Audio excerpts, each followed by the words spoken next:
ही परभाव। माने शरीर के लक्ष्य से जो राग द्वेष उत्पन्न होते हैं, अन्य सहयोगी पदार्थों के लक्ष्य से जो राग द्वेष उत्पन्न होते हैं, वे भी कैसे हैं? परभाव। क्यों परभाव है? क्योंकि वे फल के लक्ष्य से, फल के आश्रय से उत्पन्न होते हैं, स्व के आश्रय से, स्व के लक्ष्य से उत्पन्न नहीं होते हैं। इसलिए वे सभी भाव कैसे हैं? परभाव होते हैं। वे आत्मा के भाव नहीं। परभाव कहकर के भले ही वो आत्मा में उत्पन्न होते हैं, लेकिन वो हमारे नहीं, रखने योग्य नहीं, उनमें उपाधि पता करने योग्य नहीं। जैसे ज्ञान स्वभाव है, तो ज्ञान स्वभाव में अहम करने योग्य है कि ये मैं हूं, लेकिन रागादि विकारों तो अहम करने लायक नहीं। कि एक बार भी यदि गलत जगह अहम होता है तो नरक विभूत का कारण बनता है, और सही जगह अहम हो तो मोक्ष का कारण है। अनादिकाल से शरीर के सहयोगी पदार्थों में अहम करते आए, उसका परिणाम क्या मिला? इस संसार में भी कितने समय के लिए है, माने संसार अर्थात ये जो दृश्य पर्याय हमें प्राप्त हुई है, निगुण से बाहर जो अवस्था हमें प्राप्त हुई है, कितने समय के लिए है? अनंत काल में देखा जाए तो वो समय कितना सा है? तो इतना सा समय है, वो पूर्ण हो जाता है तो वापस किस अवस्था में प्राप्त हो गए? माने गलत जगह अहम करने का फल एकमात्र निबोध अवस्था ही, कि ऐसी अवस्था जहां वो शक्ति नहीं रहती है निर्णय करने की कि मैं कौन हूं। अभी हम ये कहते हैं कि अभी हमें फुर्सत नहीं मिलती, बहुत व्यस्तताएं रहती है, तो वो ऐसा काल आता है कि जहां फिर जीवन भर से फुर्सत नहीं मिलती, कि जहां सोच विचार करने की फुर्सत नहीं मिलती है। तो कब तक? अनंत काल ऐसा बीत जाए कि अभी समस्त सहयोग हमें प्राप्त हुए, वो बुद्धि प्राप्त हुई है, माने जितने सहयोग हम मान सकते हैं वो सब आज हमें सहज उपलब्ध है। लेकिन फिर भी यदि वो अहम अपने में ना आए, उसके अभागी की महिमा, कि वो अभागी किसका? बगल वाले का कि मेरा? कि किसकी बात चल रही है, किसको अहम करना है? हिसाब बगल वाला जब तक नहीं करेगा तब तक मैं कैसे करूं? अभी तो वो बड़ी बंगला बनाने में लगा हुआ है, तो फिर मैं कैसे छोटे में रुक जाऊं? माने दृष्टि हमारी कहां पर है? हिसाब को जब बगल वाला सुखी होगा तभी मैं सुखी हूं। मोक्ष मार्ग में भी वो एकाकी ही होता है। माने अभी श्लोक को आप देखेंगे, 12 भावनाओं का विचार है। मैं एक हूँ, एकत्व भावना, मैं शुद्ध हूँ, अशुचि भावना। शुद्ध हूँ और अशुचि भावना कैसे हो? अरे पर पदार्थ अशुचि है, मोह राग द्वेष अशुचि है, और उससे भिन्न, उससे रहित मैं कैसा हूँ? शुद्ध, अशुचि भावना। विचार करके देखो, 12 भावनाओं का विचार इनमें है। 12 भावनाएं किसकी जननी होती है? वैरागी की जननी है। पानी श्लोक पढ़कर के अपना स्वरूप समझ करके यदि वैराग्य नहीं आता है, इसका मतलब इस श्लोक को अभी हमने समझा नहीं। मैं एक हूं, मैं शुद्ध हूं, मैं निर्मम हूं, इन बातों को पढ़कर के यदि ऐसा नहीं लगता है कि ये मेरी चर्चा चल रही है, इसका मतलब इस श्लोक को हमने समझा नहीं। अभी दिक्कत ये है कि मैं एक हूं, निर्मम हूं, ये अभी ऐसा लगता है कि कभी किसी तीसरे व्यक्ति की चर्चा चल रही है। कोई एक ऐसा आत्मा है कि जो एक भी है, निर्मम भी है, शुद्ध भी है, लेकिन हम तो कैसे हैं? सब संसारी है, रागी द्वेषी है, मोही है, दुखी है। कि उस दुखी प्राणी को बताया जा रहा है कि अरे अनंत सुख का खजाना तुम में है और उसकी तरफ दृष्टि नहीं। अरे ये मेरी चर्चा है, मेरी चर्चा है और इसका यदि श्रद्धा ना है तो निगोज के रास्ते तो अभी खुले हुए ही कि हम कहाँ करने योग्य है। वो निज द्रव्य में अपने आप में ही अहम करने योग्य है, अन्यत्र कहीं भी अहम होगा तो दुख का ही कारण है। कर्म संबंधित शरीर, स्त्री, पुत्रादि बाह्य संयोगी पदार्थ तथा विकारी भाव आत्मा के चैतन्य स्वरूप से सर्वथा भिन्न है। सर्वथा भिन्न है अर्थात कि जितने संयोगी भाव है, सर्दी गर्मी लगती है तो सर्दी गर्मी का प्रवेश आत्मा में है कि आत्मा से बाहर। बीमारियां हो जाती तो बीमारी आत्मा में है या आत्मा से बाहर। इतने प्रतिकूल संयोग बनते हैं कि वे सब प्रतिकूल संयोग आत्मा में है या आत्मा से बाहर।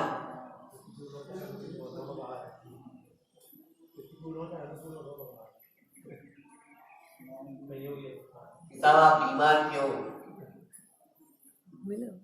क्यों? अच्छा खाने को नहीं मिला तो भोजन में थोड़ी गड़बड़ी हो गई इसलिए बीमार हो। तो भोजन तो आपके परिवार में 10 लोगों ने किया है, वही भोजन, बाकी 9 लोग तो बीमार नहीं हुए और आप क्यों बीमार हुए?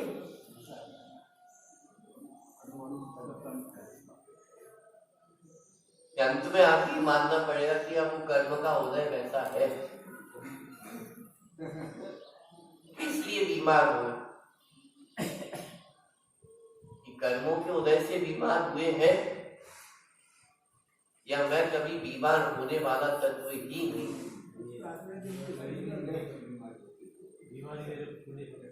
तो फिर ये बात गलत है, कर्म के उदय से बीमार नहीं होते, गलत खाने से बीमार नहीं होते हैं।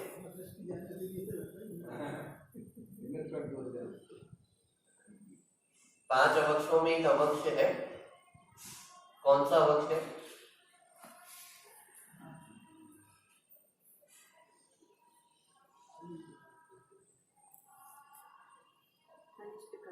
अनिष्ट कारक अवक्ष। माने जो शरीर के लिए अनिष्ट हो, जो उसको सेवन करना, वो अवक्ष की श्रेणी में है। तो अनिष्ट कारक अवक्ष वो गलत है, वो मिथ्या है। तब घूमर साहब जी में हमने पढ़ा है कि कर्मों के उदय से सुख दुख होते हैं। सातवा वेदनी का उदय हो तो अनुकूलताएं मिलती है, सातवा वेदनी का उदय हो तो प्रतिकूलताएं प्राप्त होती है। तो ये कर्मोदय की खेल है, तो ये बातें गलत है क्या?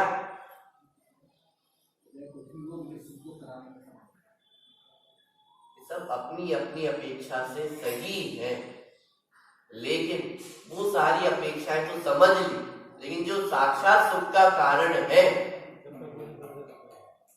कि उसको नहीं समझा तो सुखी नहीं हुआ जा सकता है। इस सुखी होने का उपाय वो द्रव्य स्वभाव के ऊपर दृष्टि देता है। जैसे जगत में भी यदि कोई व्यक्ति बीमार हो तो द्रव्य स्वभाव पे दृष्टि दी जाती है कि अरे रोग के काल में भी वो रोग से भिन्न है, रोग से रहित है, कि तब तो उसका इलाज संभव है। यदि रोग के काल में यही मान लिया जाए कि ये रोगी ही है तो फिर इलाज कैसा, और इलाज किस चीज का? कि यदि रोग ही मेरा है तो फिर इलाज किसका होगा? जगत में भी वो भेद विज्ञान संभव है, होता है, और ना हो तो लौकिक व्यवहार भी चल सकता है कि नहीं चल सकता। जैसे जगत में हम उस विकार को अपना नहीं मानते, भले ही मुझ में होता है, वो रोग किस में हुआ है? शरीर में ही तो हुआ है, लेकिन शरीर में होते हुए रोग को भी कौन अपना मानता है? कौन ही कहता है कि अरे बुखार बहुत अच्छा हुआ?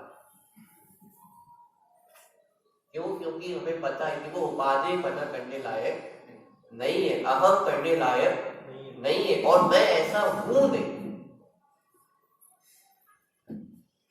कि ऐसे ही जो विकारी परिणाम होते हैं, संयोगी भाव होते हैं, कि वो यद्यपि आत्मा में ही उत्पन्न होते हैं, लेकिन फिर भी वो मेरे नहीं, और मैं ऐसा नहीं कि उस समय भी कि उससे भिन्न तत्व हूं।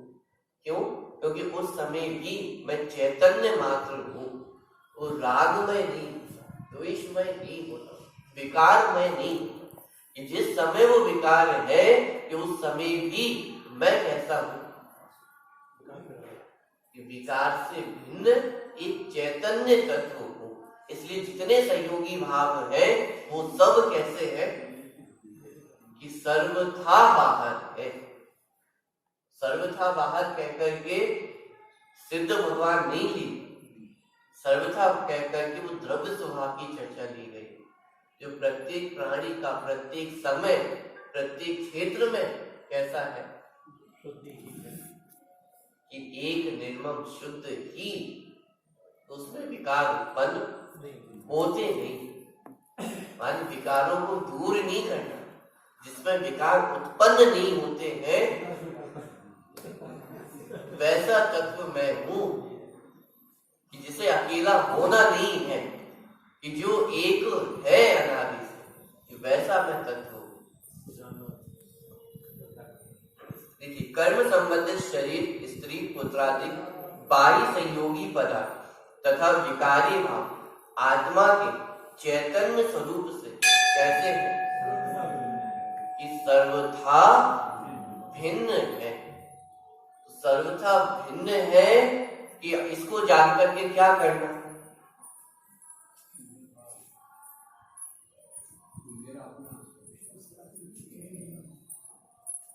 कि जो मेरा है, जो मैं हूं, कि उस तरफ दृष्टि का। कि आचार्य सारी बातें क्यों बता रहे हैं? यदि संयोगी भाव आत्मा से भिन्न है, कि क्यों बता रहे? इस बात को बताने का प्रयोजन क्या है? कि अभी तक जो हमारी बुद्धि जड़ की ओर झुकती, जो हमारा उपयोग अभी तक जड़ में अटका हुआ था, कि वो उपयोग वापस मोड़ करके कहां पर लाना है? कि जहां उसका सही ठिकाना है, जहां उसका सच्चा घर है, कि वापस वहां पर उसको लाना है। कि अपराध कितने हैं?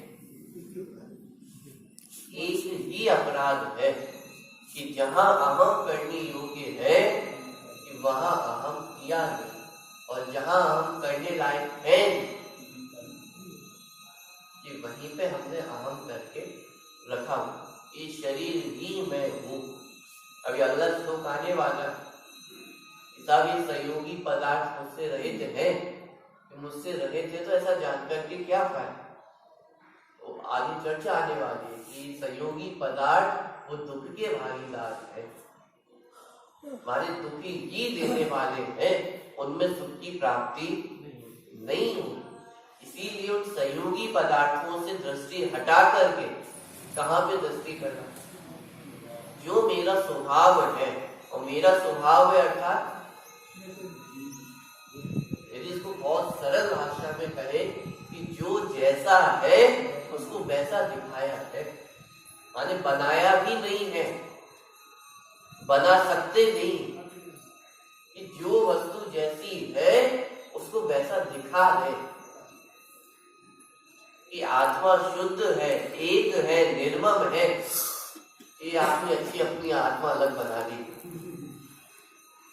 अभी तक तो हमने सुना था कि हम संसारी हैं, संसार में भटकते हैं, कर्मों से बंधे हुए हैं, शरीर युक्त है, रागी द्वेषी है, और ये आप एक अपनी नई आत्मा खड़ी करते हो कि जो एक है, निर्मम है, शुद्ध है। कि अरे ये नई आत्मा बनी नहीं, ये जो आत्मा है तो उसको वैसा का वैसा दिखाया है। बताया है, बनाया नहीं। कैसा है आत्मा? ये आत्मा ऐसा है कि उसकी दृष्टि की जाए तो सुखी हुआ जा सकता है, और उसकी दृष्टि नहीं करते हैं कि तब तक वो अज्ञान दशा है। ज्ञान किसका नाम? कि जैसा वस्तु स्वरूप है वैसी जानकारी होना, तो उसका नाम सम्यक ज्ञान। और जैसी वस्तु नहीं है उसको वैसा मानना, वही तो मिथ्यात्व है। कि जैसी वस्तु है, जैसा आत्मा है, कि वैसा आत्मा ही यहाँ पे दिखाया जा रहा है। कि कैसा है आत्मा?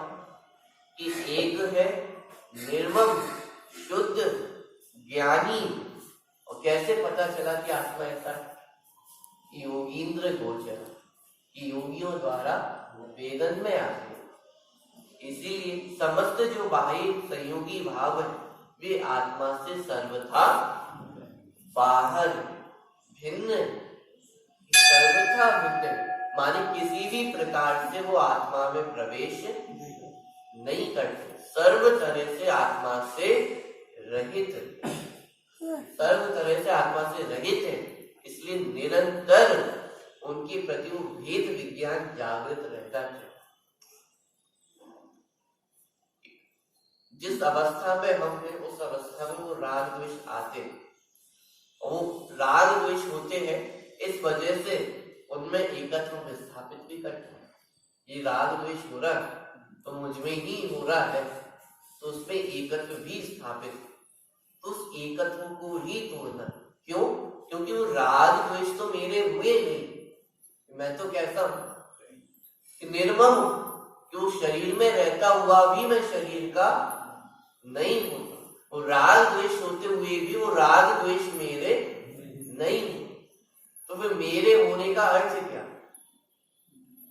कि उनमें जो एकत्व हमने स्थापित किया, एकत्व, ममत्व, कर्तृत्व, भोक्तृत्व, जब एक भी बुद्धि का नाम लिया जाए, माने वो चारों उसमें समाहित है।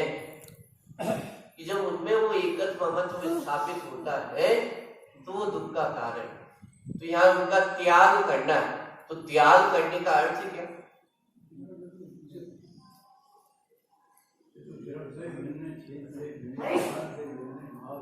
यहाँ तो लिखा ना कि सर्वथा भिन्न है, कि सर्वथा बाहर है। तो सर्वथा बाहर है का अर्थ क्या? तो फिर जिनवाणी में जो उपदेश दिया है कि राग का त्याग करना है, पाप का त्याग करना है, तो उसका अर्थ क्या है? जो मेरे है नहीं उसको वैसा का वैसा मानना, कि इसका अर्थ है त्याग करना। क्योंकि अभी हमने अपने ज्ञान में ही तो ग्रहण करके रखा है, ये मान्यता ज्ञान में ही तो है कि ये शरीर मेरा है और मैं शरीर का हूं। तो मान्यता कहाँ, ग्रहण कहाँ किया है? कि अपने ज्ञान में ही ग्रहण किया है। तो त्याग कहाँ करना है? ज्ञान में ही त्याग करना है। माने ये बात समझ में नहीं आती है, इसलिए मन में वो विकल्प खड़े होते हैं, वो चिंता खड़ी होती है कि इतने वर्षों से हम ये धर्म कर रहे हैं, स्वाध्याय कर रहे हैं, लेकिन फिर भी ये चीजें छूटती क्यों नहीं? वो राग कम क्यों नहीं होता? क्यों? क्योंकि वो दृष्टि अभी अपनी ओर नहीं आई। चिंता किस बात की है? कि वो राग कम क्यों नहीं होता है, विषय कषाय छूटते क्यों नहीं? कि अरे जिनवाणी में उपदेश विषय कषाय, बाहर के शरीर को छोड़ने का नहीं, उनके प्रति जो एकत्व ममत्व स्थापित है उनको छोड़ने का उपदेश है। और जिसके वो छूटते हैं तो बाहर में जिस अवस्था में उसके अनुसार वो राग टूटता ही। चौथे गुण स्थान में हो और अन्य अनिति करे, ये संभव नहीं। अवक्ष भक्षण करे, संभव नहीं। बिल्कुल ये संभव नहीं। पांचवें गुण स्थान में हो और अणुभूतों के पालन का भाव ना आए, कि मुनि दशा हो और 28 मूल गुणों का पालन ना हो, कि ऐसा संभव नहीं। माने बाहर में वो विषय कषाय नहीं छूटते हैं, राग नहीं छूटता है, तो इसका अर्थ ये है कि जिस कारण से ये होते हैं उस कारण का इलाज नहीं। माने बुखार को दूर करने का उपाय क्या है? रोग से लड़ने चले क्या? जो इलाज है वो इलाज किया जाए तो रोग अपने आप दूर होता है। रोग को दूर करने के लिए रोग से नहीं लड़ा जाता, जिस वजह से वो रोग उत्पन्न हुआ है उस कारण का इलाज किया जाता है। कि अभी विषय कषाय छूटते नहीं है, राग छूटता नहीं है, मुंह बना रहता है, इसका मतलब क्या? कि जिस कारण से वो उत्पन्न होते हैं तो उसका इलाज अभी हमने नहीं किया। जो एकत्व ममत्व अपने में स्थापित होना चाहिए था वो एकत्व ममत्व अभी अपने में स्थापित नहीं हुआ। यदि हुआ होता तो राग के विकल्प टूटते, वो बाहर में त्याग होता, करना नहीं पड़ता की भाषा वो मजबूरी की भाषा है। साफ धर्म करना है तो क्या करना पड़ेगा? आलू छोड़ना पड़ेगा, रात्रि भोजन छोड़ना पड़ेगा, रोज मंदिर आना पड़ेगा। ये पड़ेगा की भाषा मजबूरी की भाषा है, और धर्म मजबूरी से जो वस्तु जैसी है उसको वैसा मानना ये मजबूरी है या स्वाभाविक है? इसमें सहजपना है या मजबूरीपना है? कि धर्म मजबूरी का नाम नहीं, वो धर्म सहज परिणति है। कि जो जैसी वस्तु है तो उसको वैसे जानने का नाम, वैसे मानने का नाम और वैसे अनुभव करने का नाम बोध करना है। अन्य समस्त जगत में वो धर्म की परिभाषा शुरू कहां से होती? कि बाहर में ऐसा करना है, वैसा करना है, कि वो धर्म है। लेकिन वास्तविक धर्म क्या है? कि वस्तु स्वभावो धर्म, कि वस्तु का स्वभाव धर्म है। ये परिभाषा आपको कहां है? प्रत्येक वस्तु अपने धर्म का पालन करता है, करना नहीं पड़ता है, करता है और कर ही रहा है। बाकी सब द्रव्य तो कर रहे हैं।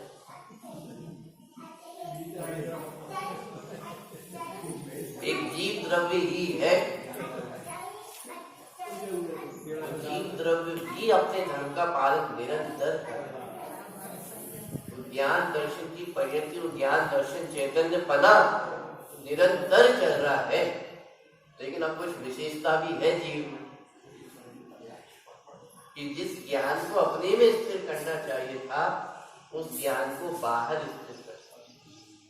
जो सुख अपने अंदर से आता है उस सुख को हम कहाँ मानते हैं? बाहर में मानते हैं। कि गलती कितनी है? इतनी सी गलती है कि जो उपयोग अंदर में आना चाहिए था, जो ज्ञान अंदर से आता है उसको हमने कहां से मान रखा है? बाहर से मान।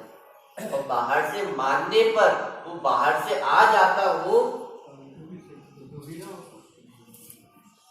लेकिन दिक्कत तो ये है कि बाहर से आता नहीं। क्यों?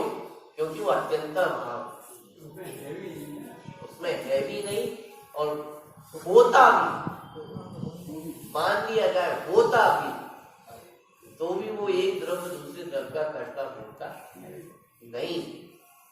माने जब तक इन बातों का श्रद्धा ना हो, ये बातें समझ में ना आए तो सुखी होने का उपाय कितना? क्यों वो इतना ही? माने प्रश्न कहां से स्टार्ट हुआ था श्लोक का? कि निर्मम होने का उपाय क्या है, कैसे निर्मम हुआ जाए? निर्मम होना अर्थ दोनों प्रकार से अर्थ है। तो शरीर आदि सहयोगी पदार्थ से रहित कैसे हुआ? इन विकारों से रहित कैसे हुआ? माने द्रव्य कर्म, भाव कर्म और नो कर्म, इनसे रहित होने का उपाय क्या है? यदि दूसरी भाषा में कहूं तो सिद्धत्व को प्राप्त करने का उपाय क्या है? सम्यक दर्शन ज्ञान चारित्र को प्राप्त करने का उपाय क्या है? माने प्रश्न इतने सारे खड़े हो सकते हैं, उत्तर कितना है? एको हम निर्ममा शुद्ध ज्ञानी योगींद्र गोचर। सारे प्रश्नों का समाधान वो ये है कि मैं कैसा हूं कि एक हूं, निर्मम, शुद्ध हूं, ज्ञानी हूं। और ये किसने जाना है? योगियों द्वारा सतत वो वेदन में आ रहा है कि जैसा उनको वेदन में आ रहा है और उसका श्रद्धान कि वैसे ही समस्त प्राणियों को वेदन में आ रहा है, उसका श्रद्धान हो तो सुखी होने का उपाय देख। तो इस तरह जो 27वें नंबर का श्लोक है वो आज उसकी चर्चा यहाँ पे पूरी हुई। अब शिशिका यहाँ पे प्रश्न आता है। फिर भावक अर्थात भावना करने वाला विचारता है कि संयोग के क्या फल। इसका अर्थ यह है कि देहादि के संबंध से प्राणियों को क्या फल मिलता है। जो श्लोक में चर्चा की ये संयोग जा भावा कि जितने संयोगी भाव है वो आत्मा से बाहर है। और कब बाहर है? कि सर्वथा बाहर है। तो फिर शिशिका यहाँ पे प्रश्न है कि देहादि के संबंध से प्राणियों को क्या फल मिलता है। माने जो देहादिक संयोग है जो आत्मा से बाहर है, लेकिन फिर भी यदि जीव उनका संयोग करता है तो उसका क्या फल मिलता है? जब बाहर ही है तो फिर क्या दिक्कत है? प्रश्न समझ में आ रहा है कि उन संयोगी भावों से क्या फल मिलता है? देखिए उसी समय वह स्वयं ही समाधान करता है। जब शिष्य इतना समझदार हो गया है कि अब खुद ही समाधान कर रहा है। क्यों? क्योंकि पहले बहुत चर्चा इस पे करके आ चुके हैं। मानी ये चर्चा तो अभी अभी शुरू हुई है, लेकिन उससे पहले 20-21 श्लोकों में तो यही चर्चा करके आए हैं कि पर से सुख की प्राप्ति नहीं होती है, संयोगों में सुख की प्राप्ति नहीं है, शरीर से सुख की प्राप्ति नहीं। तो उसी समय वह स्वयं ही समाधान करते। दुख संदोह भागित्वं संयोगादि देहिना त्यजाम्येनं ततः सर्वं मनोवाक्काय कर्मभिः।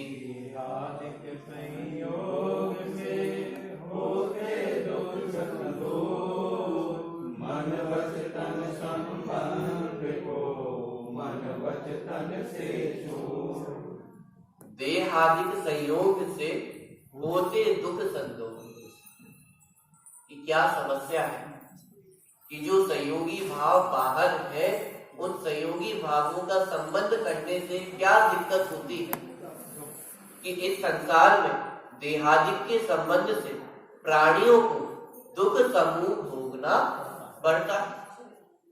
कि जो अपना नहीं तो उसको अपना मानोगे तो दुख की ही प्राप्ति होती। जैसे जगत में कोई व्यक्ति चोरी करे, चोरी किसकी की जाती? कि जो वस्तु अपनी नहीं उसी की तो चोरी होती है ना। अपनी वस्तु को कोई उठाए उसका नाम भी ना चोरी। कि जो वस्तु मेरी नहीं, जिस पर मेरी आज्ञा नहीं, लेकिन उस वस्तु को यदि ले तो चोरी, और चोरी का दंड मिलेगा या नहीं मिलेगा? बिल्कुल मिलेगा। ऐसे जो मैं नहीं उसको हम अपना मानते हैं, ये भी चोरी है या नहीं? ये भी अतिक्रमण है कि अपनी बाउंड्री से आप बाहर जा रहे हैं।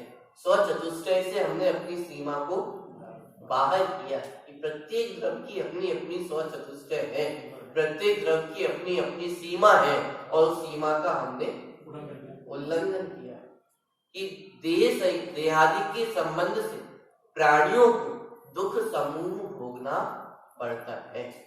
वो दुख भी कैसा आता है? समूह में आता है। माने जहां हमारी बुद्धि, जहां हमारी मान्यता परमे एकत्व को स्थापित करती है तो वहां दुखों का समूह खड़ा होता है। ये समस्या है, ये संकट है। माने जो अपना नहीं है, जो उसको हम अपना मानते हैं, तो दुख खड़ा होता है।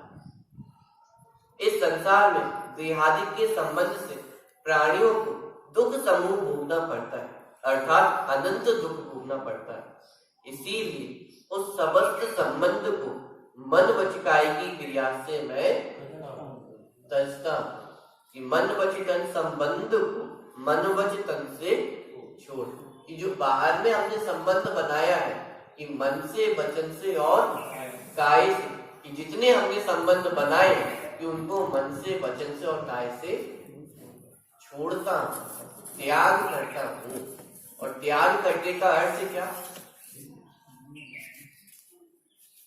कि भिन्न है उसको भिन्न जानता हूं। और ये सब कौन विचार कर रहा है? तो स्वयं शिष्य ही विचार कर रहा है, यानी स्वयं को विचार करने योग्य श्लोक है। मानी ये विचार किसका होना चाहिए?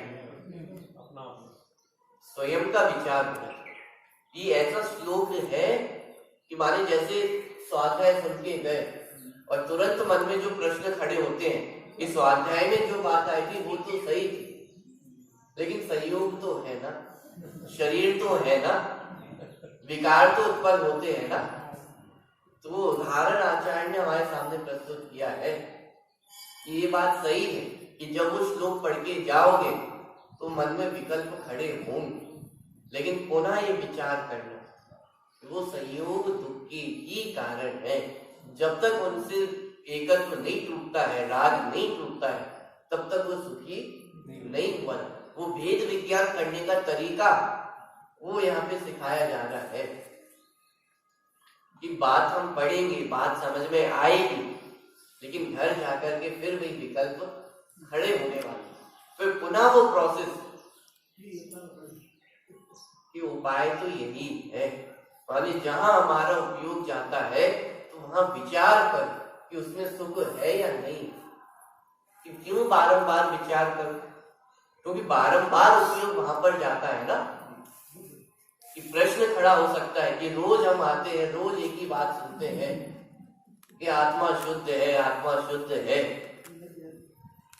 कुछ आगे भी तो बढ़ो कि हम अपने जीवन में आगे बढ़े हैं क्या? कि रोज ये कहा जाता है कि शरीर मैं नहीं, लेकिन शरीर को अपना मानना छोड़ दिया क्या? कि जब आपने डेली वो शरीर को अपना मानते हो तो फिर क्यों ना यहाँ से डेली कहा जाए कि वो शरीर मेरा नहीं। शरीर को अपना मानने में, पर पदार्थों से सुख मानने में हमें कभी ऊब नहीं हुई को अपना मानने कि जो जैसा है नहीं उसको वैसा मानने में कभी हम ऊब नहीं हुई है। और जो वस्तु जैसी है उसको वैसा जानने में, उसको वैसा मानने में रुचि नहीं। ये रोज एक ही एक बात चलती है कि आगे तो बढ़ते नहीं। ये आगे बढ़े कैसे? ये अभी अटके तो वही के वही है ना। तो आचार्य ने पुनः वो श्लोक प्रस्तुत किया। माने लिखे तो वो सारे श्लोक आचार्य ने ही, लेकिन उसको इस शैली में प्रस्तुत किया। यदि ये बात सुनकर के भी यदि वो विकल्प बाहर में दौड़ता है तो पुनः विचार करना कि जिन संयोगों की तरफ हमारी रुचि दौड़ती है वो संयोगों का फल क्या है।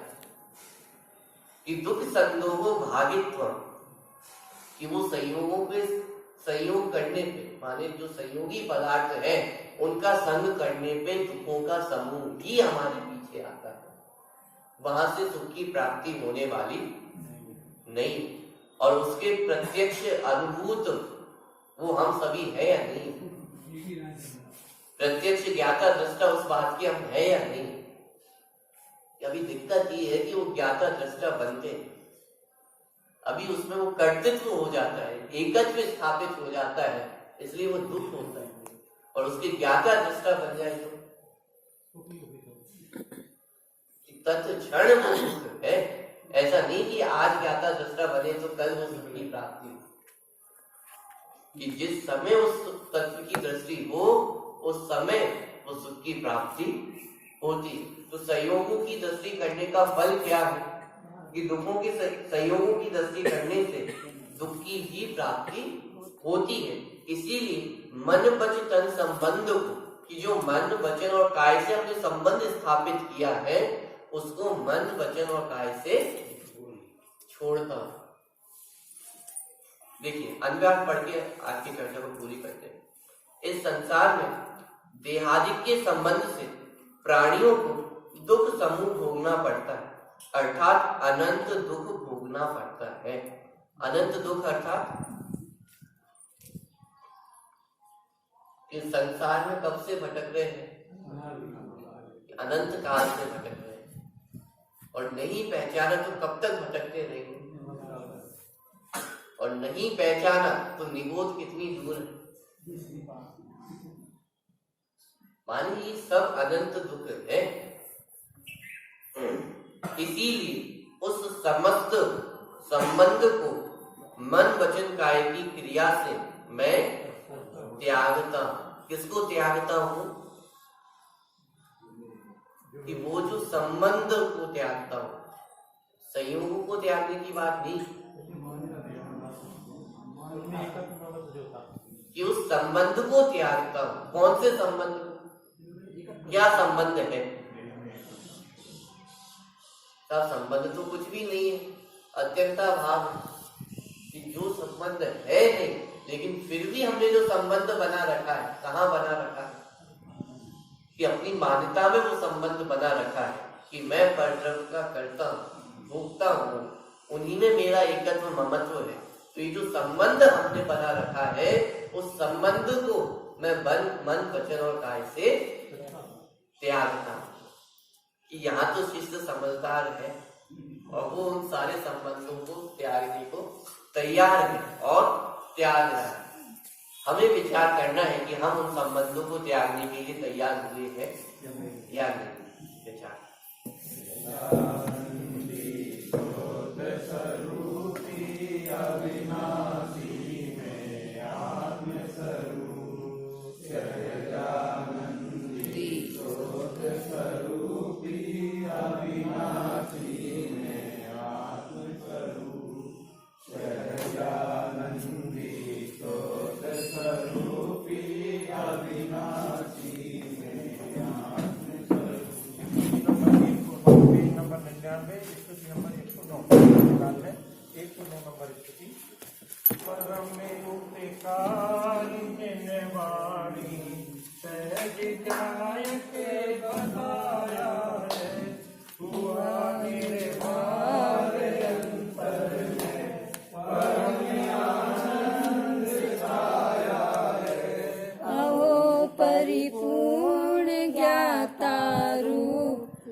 निज में ही न बाहर कुछ सुनाया।